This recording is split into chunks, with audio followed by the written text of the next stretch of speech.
Hi friends, it's Jennifer from Dirt and Glitter and DecorSauce, and this is week 6 of our renovation project.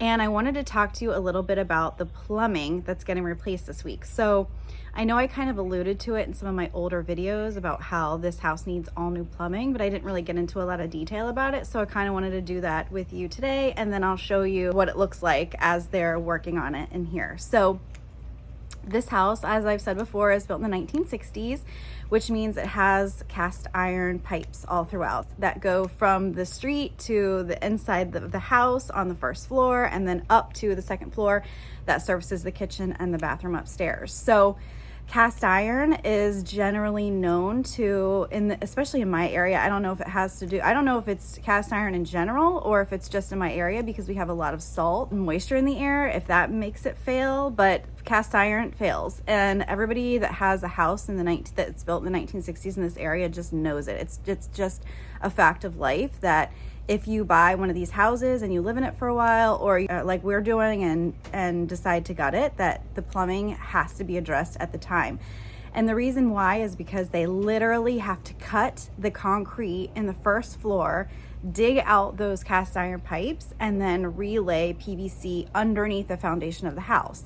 Then it has to go all the way out, up from the inside of the house to the outside of the house, and then all the way across my front yard, all the way to the street. So the value of this house will go way, way up just for the plumbing, even though it's like the least sexy thing that you can do is, spend $14,500 to replace the cast iron plumbing, but it's an absolute necessity because I don't want to build a new house with new finishes around old pipes and then have them fail. The process of replacing the cast iron pipes it's a really big job, and it's really scary because half of my house is dug up on the inside, which is exciting but kind of awful to see at the same time. So I've designed my downstairs bathroom and I've changed a lot of the plumbing up. So I've added a bathtub. There was only a shower and a sink and a toilet before.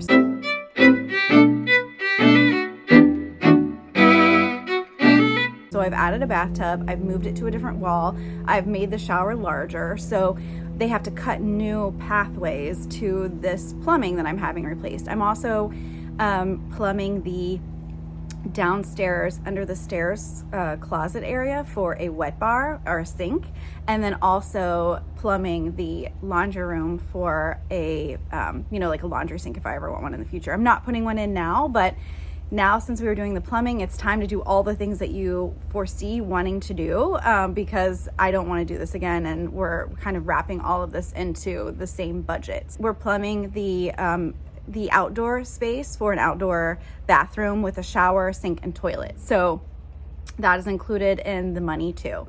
So what they do is I've designed the bathroom, they've snapped a line exactly where the walls are going to go and where the plumbing is going to go, and then they lacquer those lines so they don't go away on the floor. So they know exactly where to lay the bathtub pipe, the shower pipe, and et cetera, et cetera.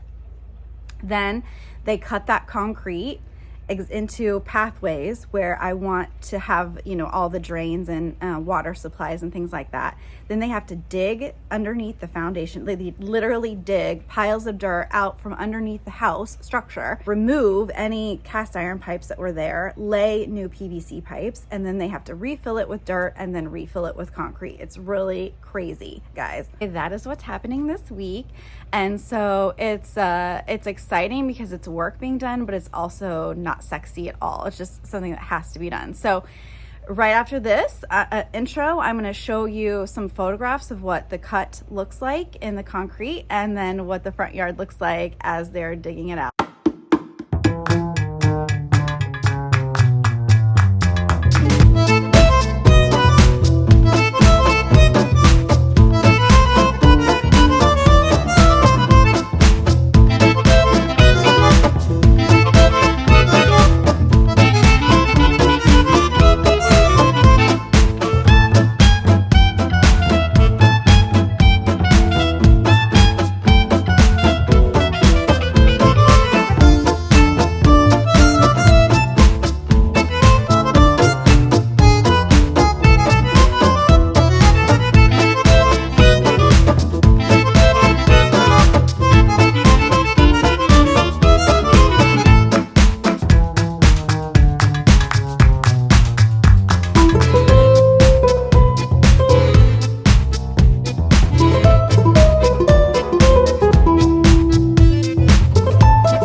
for watching as I go through this crazy downsizing and renovation process.